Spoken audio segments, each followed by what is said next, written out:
સો અહીંયા હું મેટ્રિક્સનો હેર કલર કરું છું, રૂટ ટચઅપ આપું છું. તો આખા હેરમાં જ વ્હાઇટ કલર છે, બટ અત્યારે જસ્ટ આપણે રૂટ ટચઅપ જ કરીએ છીએ.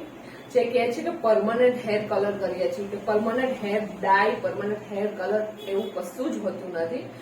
જે તમે ડાય કરો છો એ થોડું ફાસ્ટ રિમૂવ થાય છે, એન્ડ જે આ હેર કલર છે, પરમનન્ટ હેર કલર છે, એ થોડું લોંગ ટર્મ સુધી રહે છે, એન્ડ એ થોડું ફિનિશિંગ વાળું લાગે છે, કે જે એકદમ ઓવર નથી લાગતું, કે પછી તે એકદમ ડાર્ક બ્લેક નથી લાગતું, કે ડાર્ક બ્રાઉન નથી લાગતું. આ જે થોડું બ્રાઉન ઉપર સેટ છે, જેનો રેશિયો છે 1:1.5.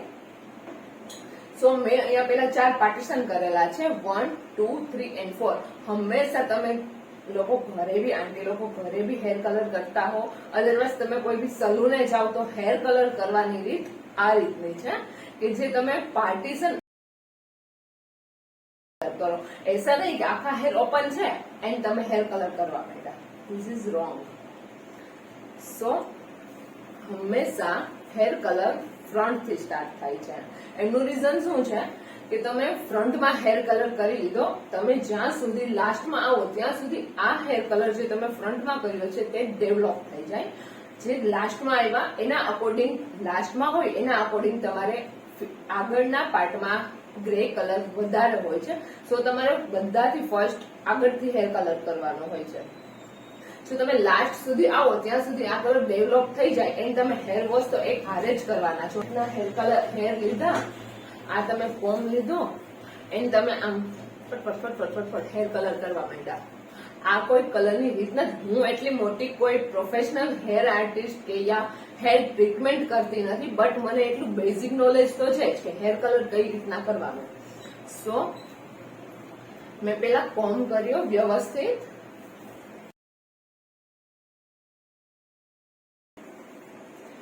એન્ડ હેર કલર તમે મિક્સ કરો. એ પછી કોઈ બી બ્રાન્ડ હોય એમને 5 યા 7 મિનિટ જયારે તમારે કરવો હોય હેર કલર એનાથી પહેલા તમારે એને વેલ મિક્સ કરવાનું છે, એટલે કે એકદમ પ્રોપર એ મિક્સ થઈ જવું જોઈએ. એમાં કોઈ બી લમ્સ, બબલ યા જે તમે કોઈ ટ્યુબ એડ કરેલી છે હેર કલર માટેની, એની જે પેલી ગાંઠ બને ને એવું ન હોવું જોઈએ, લમ્સ ના હોવા જોઈએ. And now start. તમારે બી હેર કલર કરવો હોય તમારે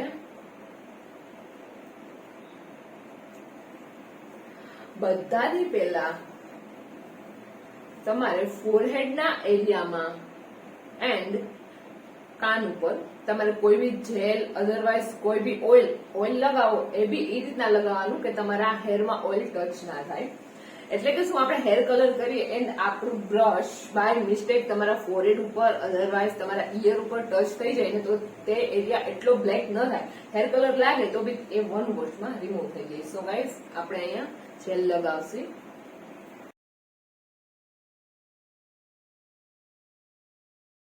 તમે ઓઇલ બી લગાવી શકો છો, બટ ઓઇલ કરતા જેલ બેસ્ટ છે. જો ઓઇલ હેરમાં લાગી જશે તો ત્યાં તમારો હેર કલર હેર ડાય થશે નહીં. And now start hair colour.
Matrix નો આ વાળો હેર કલર બહુ ફાઇન આવે છે.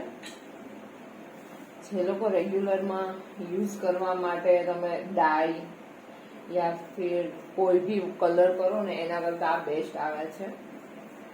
રિઝલ્ટ બી બહુ સારું છે, બહુ જ ફાઇન. મેં અહીંયા બ્રાઉન કલર છે મારે, એકદમ બ્લેક કલર નથી, ઘણા શેડ આવે છે.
કાન પાસે એકદમ કેરફુલી કરવાનું, અદરવાઇઝ બહુ ખરાબ લાગે. કાન એટલો બ્લેક દેખાય ને.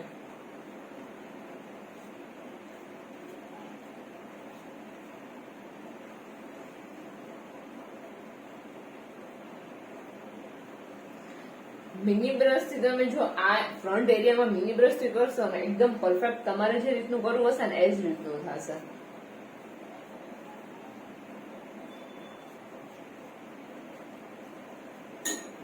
ઓકે ડન, આપણો એક પાર્ટ કમ્પ્લીટ છે.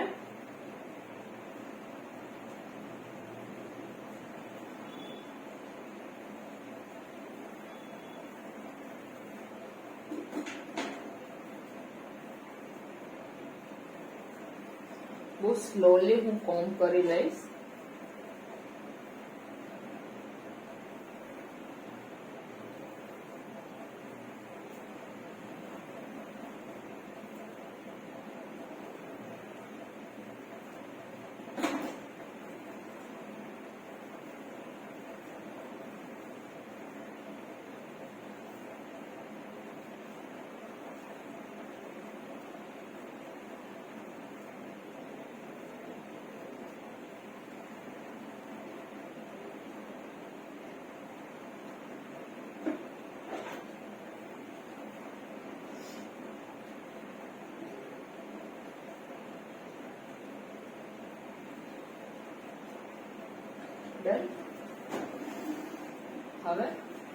સેકન્ડ પાર્ટ આવશે. કોને સજેસ્ટ કર્યું હતું આ કલર કરવાનું? કોણ પાર્લર વાળા? વેરી ગુડ વાળા. ओह थैंक यू नहीं डायरेक्ट नहीं सुनना अच्छा लगता मुझे बिल्कुल नहीं ना હેર કલર ડન છે. મેં કર્યું છે મેટ્રિક્સ નો hair colour 100 colour pre bonded 20 volume. એમનું રિઝલ્ટ બહુ જ ફાઇન છે, જે તમારું લોંગ ટર્મ સુધી સ્ટે કરે છે એન્ડ જે એકદમ ડાર્ક બ્લેક નથી રાખતું. આમાં અલગ અલગ શેડ આવે છે. મેં લાઇટ બ્રાઉન શેડ લીધો છે, જે એકદમ તમને બ્લેકી ફિનિશિંગ ના આપે, જે એકદમ બ્રાઉન એન્ડ તમારા ગ્રે હેર ઓલ કવર થઈ જાય. સો લેડી લુક પર અવેલેબલ છે મેટ્રિક્સ નો permanent hair colour. Long term સુધી રહે એ પરમાનન્ટ, એટલે લાઈફ ટાઈમ તમારું બ્લેક હેર રહે એવું પરમાનન્ટ નહીં. So please visit lady look beauty parlour. And હા, હેર કલર કરાવવા માટે તમારે અપોઇન્ટમેન્ટ લેવી કમ્પલસરી છે. તમે પાર્લર પર વિઝિટ કરીને, અધરવાઇઝ તમે કોલ કરીને યા ઇન્સ્ટા પે ડીએમ કરીને તમે અપોઇન્ટમેન્ટ લઈ શકો છો. હેર કલર માટે અપોઇન્ટમેન્ટ કમ્પલસરી છે. Thank you so much.